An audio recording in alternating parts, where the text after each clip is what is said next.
What is cross-site request forgery? So, that is the topic of this video. Cross-site request forgery, also known as one-click attack or session riding and abbreviated as CSRF or sometimes pronounced CSRF or XSRF. Why it's a big deal for anyone using a web browser? Imagine someone sending a request on your behalf without your knowledge or consent. That's essentially what happens in a request forgery scenario, but in the context of the internet. How does cross-site request forgery work? Request forgery involves tricking a user's web browser into performing unwanted actions on a website where they're logged in. As you can see, Alice logs into multiple websites, and she stays logged into each one.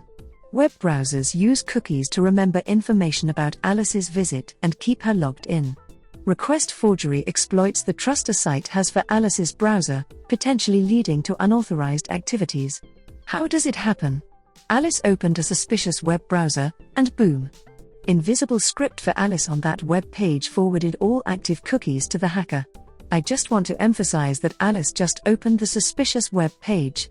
She didn't click anything on that page. Why is this concerning? Because it can breach your privacy and security online. An attacker might forge a request to change your account settings, post unwanted content on your behalf, or even transfer funds without your permission. So, the hacker, using Alice's web browser cookies, is able to transfer money from her bank account. Can you see how dangerous that attack is?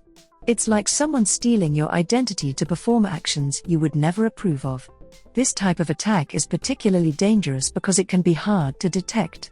Alice might not realize anything's wrong until you see the consequences of the unauthorized actions. Be careful about clicking on links in emails or messages, especially if they seem suspicious or too good to be true. Hackers can easily steal your web browser cookies from a legitimate website during a cross-site request forgery attack. Alice knows about that, so when she logs into her bank account, she always logs out after checking or reviewing her account. Hackers don't have the possibility to steal login cookies if you log out. How to safeguard yourself? Always log out of websites when you're done using them, especially on shared computers.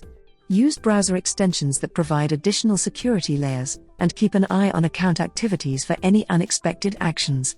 In short, request forgery poses a significant threat to web users by exploiting the relationship between a website and your browser. By understanding the risks and adopting good web hygiene practices, you can protect yourself against unauthorized actions performed in your name.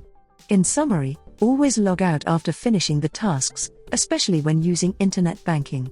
I hope that I have raised awareness about basic web security. Thank you for watching and for your support. If you have any questions, drop them below and don't forget to like, subscribe, and hit the notification bell for more insights.